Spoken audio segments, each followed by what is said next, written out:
let's just say, throw a sinker, let's pitch him out this time. Just pitch him out. Let's just walk him. He don't know what's going on behind his back, but there's somebody making the call. Can I tell you, there's somebody in your life that controlling your life, making the calls. Don't worry about if you miss it. Don't worry about if you miss that blessing. Believe me, they're going to throw and throw and throw to the pitcher, or by the pitcher to the catcher or to the batter until he either strikes out or hits up.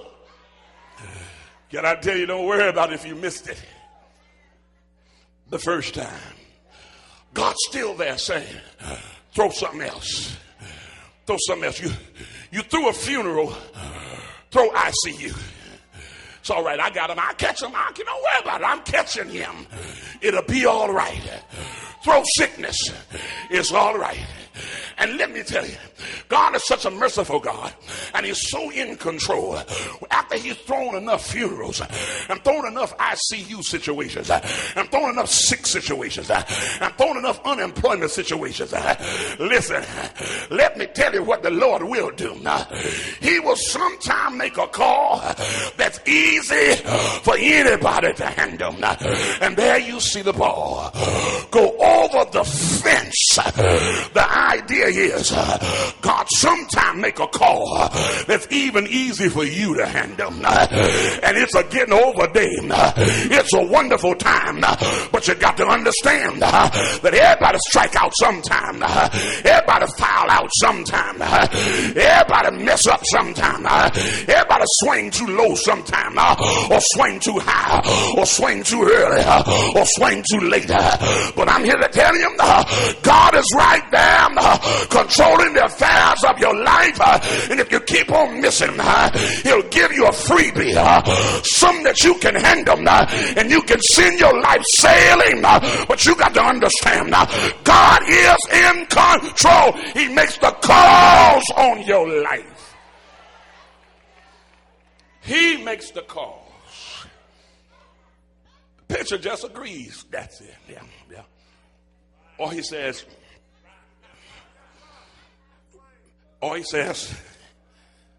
and he fires up. But the initial call comes from the one you can't see. Just understand, God is in control.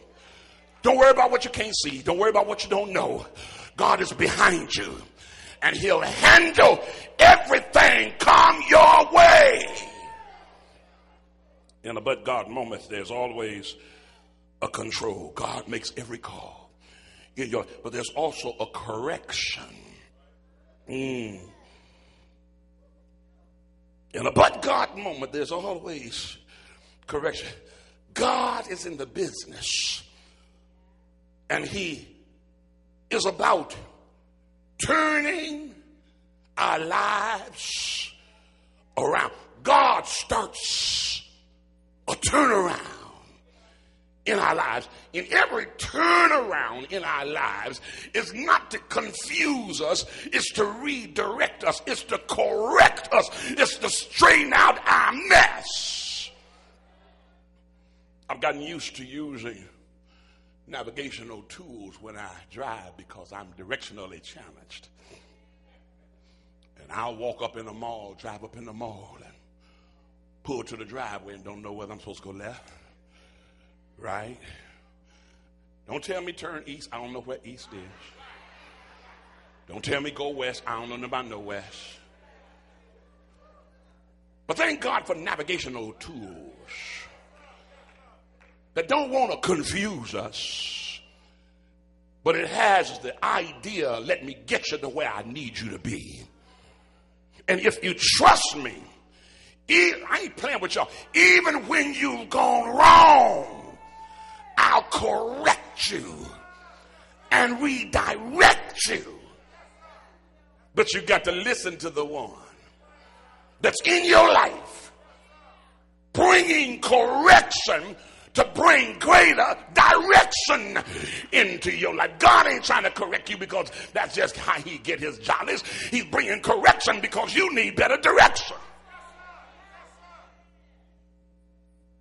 He brings correction because we're going wrong, thinking wrong, acting wrong, talking wrong, living wrong, loving him wrong.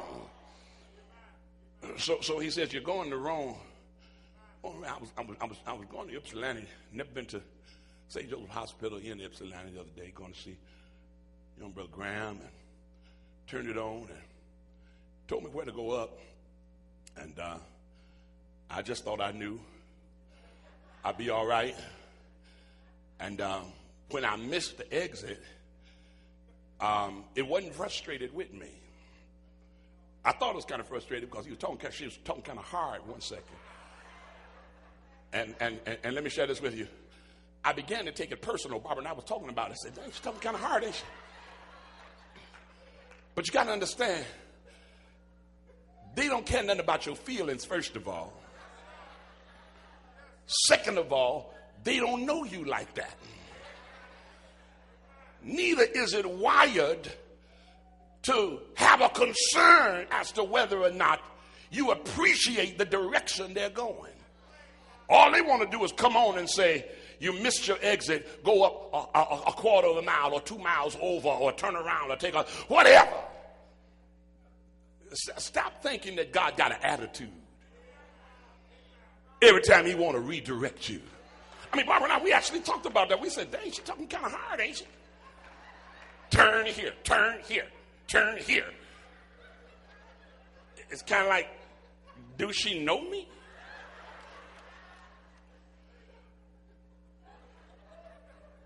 God's not trying to get on your ever-loving nerve when he tells you stop, stop, stop. I said stop. I told you in the last sermon, stop. I told you in the last sermon, stop. I told you in the last lesson, stop. I told you in your last private Bible reading, turn around. God's not trying to get on your nerve. He really don't care how you feel. He ain't even cut like he gonna even feel like what you feeling like. He don't care if you got an attitude. In fact, if you got an attitude, he don't even take it into consideration. Anybody in here? The indication is God comes into our lives in a but God moment to bring correction, because correction brings new direction. Those of you that can never be corrected will never be directed. I ain't playing with y'all, see. The but God moment is to cause a turnaround in our lives. And so many of us in the body of Christ just need to turn around. You've gone that way long enough. Turn around. I mean, the woman actually said, here, turn here. And I'm saying to you in here, turn here, turn. If my people which are called by my name will humble themselves and pray and seek my face and turn here from their wicked ways, then will I hear from heaven, forgive their sin, and I'll heal their land. In a but God moment, there's always control. God makes every call in your life, but then there's also a correction. God starts a turnaround, and the correction is for redirection. If there is no correction, there will never be any direction in you. Trust in the Lord with all of thine heart, and lean not to thine own understanding. In all of thy ways acknowledge him, and he will redirect your path. Correction. He will redirect your path. Some of us want God to direct us in the way we're going, and you know the way you're going is wrong. He's not going to direct you in that. He's going to redirect your path. But then also, in a but God moment, there's always a contradiction. There's always a contradiction. Because the devil in hell said you was going to die. But God. Devil in hell said that cancer was malignant. And it was going to take you out and kill you, but God, the devil in hell said everybody in the company is going to either be laid off or fired. Laid off for a period of time, and some going to be fired permanently. But God. Anybody, I wish I knew some. Knew some stuff. Folk was losing their houses, and some of you all were in that situation. You ain't gonna tell nobody, but you were losing your house, but you still up in it after all of these years, after the recession and the depression, after being upside down, after being and getting notes of foreclosure, and after they telling you can't stay here, you got to refi, nobody would refi you, and you're still there. I want to tell you, you had a but God moment. Devil in hell always want to scare. I ain't playing with y'all. Devil in hell always want to scare the hell out of us. Devil in hell always want to make us sicker than make us believe we're sicker than we are. I went last week. Doctor told me, he said, your white blood cells is low. He said, it's not the first time they were low. He said, but they seem like they're lower this time. Sent me to the cancer center over at Beaumont. Bro, man was scared. I ain't going to tell no lie. I'm praying every kind of prayer I knew to pray. Barbara was praying. I sat up there and told the doctor, I said, man, I'm sure glad to hear this good news, man. I said, because I was scared. Told him, I said, man, I was scared, man. I said, but I'm going to tell you, that's what the devil in hell does. He comes and he waves a stanky flag in your face. And on that stinky flag is all kind of bad news, sorrowful news, death notices, and all kind of fear connected to it. And by the time we get through, I mean, we are nervous wreck. I know I was. I asked the lady that was giving me information. I said, that's the cancer center? She said, yes, just go. She was talking all like I tell people this all the time. You may tell people that all the time, but I ain't heard it all the time for me. I visited other folks and I've prayed for other folks and I've helped other folks through, but now you're telling me to go to the cancer center. And when I got there, met this wonderful doctor who knows Jesus.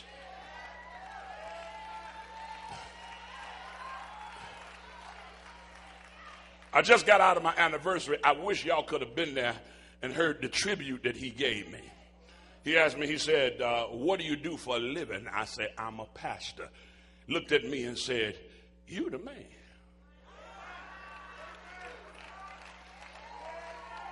First time he ever laid eyes on me. While some of y'all trying to figure out, and ain't got it right yet. They ain't got it clear yet. MD doctor said, you, and we sat there. First he gave me the good news and said, it's good. Says there's no problem. There's no issues. You all right. You don't have to come back. And then we just sat there, Barbara and I, we just sat there and talked about Jesus. We talked about God. We talked about grace. Hey, man. But my point, y'all gonna sit down. Let me get back to my point. My point is that the devil in hell always want to scare the hell out you. Listen, I ain't playing with a false report. That's when the but God moment comes in. There's a contradiction here. I got the report. I had to go to the cancer center, but when I got there, I had a but God moment. Would have been lined up and signed up for treatments, but God. Would have been having to deal with daily procedures, but God. The wonderful thing about a but God moment, it's a contradiction to what the devil in hell have set up for us. It's a contradiction to what others thought would happen to, I ain't playing with you. Others thought would happen to us. It's a contradiction as it pertains to what you even thought would occur in your life. But God, a but God moment. In the but God moment, there's always a control. God makes every call in our lives. In the but God moment, there's always correction. God wants to start a turnaround in our life. You're going one way, but God wants you to go his way. There is a way to seem right unto a man, but the end thereof are the ways of death. God comes in to cause correction. The correction brings redirection and gives us new direction. But the but God moment with it, there's always a contradiction. God's got the last word. I praise God for the report I got. But to those of you all that got a lesser report, God's got the last word. To those of you all that have to take the medicine and have the treatment and have to take the shots and the therapy and the chemo and the radiation, let me tell you, don't you dare throw in the towel. God's got the last word. Don't you dare give up on life. There's a contradiction in there. God, not only here, there's a contradiction. God has the last word. The devil in hell is a lie. God's got the last word. Thank God for the but God moment. Let me give you some word and I'm going to close down in here. 2 Chronicles, the 20th chapter and the 15th verse says, the battle is not yours, but God's. 1 Corinthians 10 and 13 says, but God is faithful, who will not suffer you to be tempted above that which you are able, but will with the temptation always make a way of escape. Romans 5 and 8 says, but God commended his love toward us in that while we were yet sinners, Christ died for the ungodly. This is for those that are sick and feeble and got bad diagnosis and even a poor sounding prognosis. Psalm the 73rd number and the 26th verse says, my flesh and my heart fails, but God is the strength of my heart and my portion forever. Philippians, the 2nd chapter and the 27th verse. This is a word. But those of you all that's filling prescriptions that you can't half afford and trotting back and forth, and you got a beaten path from your home to the doctor's office, from the doctor's office to the prescription counter, from the prescription counter back to your home, back to the doctor, back to the prescription counter, back to your home, back to the prescription counter. And I'm trying to tell him that in Philippians, the 2nd chapter and the 27th verse, Paul said Epaphroditus was sick and nearly died, but God had mercy on him. Genesis, the 50th chapter and the 20th verse. Joseph said, y'all low down brothers, you were mean to me, you were evil to me, y'all tried to kill me, you tried to finish me off, you tried to do me in, you were dirty to me and low down to me, you tried to take my life and destroy me. You meant it and thought it for evil, but God meant it for good. Anybody ever had a hard road and you knew folk were digging ditches and you saw God show up on the scene, and instead of crying you just cried out, but God. You knew folk were out to get you, but they couldn't get you because you had a but God moment. Anybody here? I'm so glad that Jesus died for me on Calvary, died upon the cross, died with nails in his hands, died with spikes in his feet. You say, well, what does that have to do with a but God God moment. Jesus on his head, in the locks of his shoulders, he died. They buried him, put him in a borrowed grave. But 3 days later, listen to what Acts the 13th chapter, the 29th and the 30th verse said, and when they had fulfilled all that was written about him, they took him down from the tree and laid him in the sepulchre. But God raised him up from the dead on the third day. Anybody here? I thank God that my salvation is hinged upon a but God moment. I'm saved. I would have went to hell, but God, I'm sanctified, but I be unholy. But God, I can see now, but I used to be blind. But God, I was lost, but now I'm found. I had a but God moment. Anybody here ever had a but God moment? You were in trouble, but God was on your way to jail. But God on your way to a sick bed. But God on your way to the crazy house. But God on your way to the divorce court. But God, anybody here know you was on your way to a graveyard?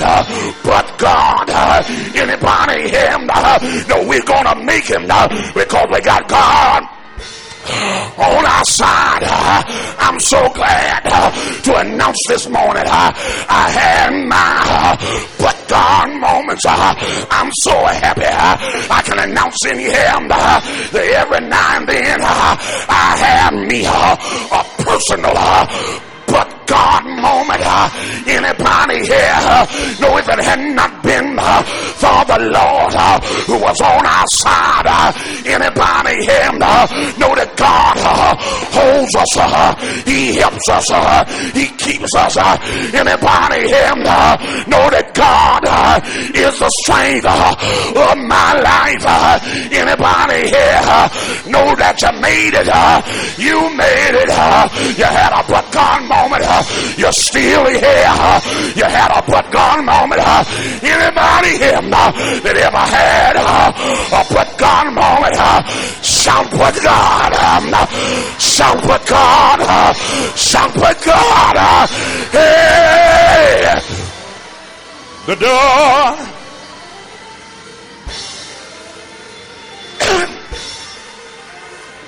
The door.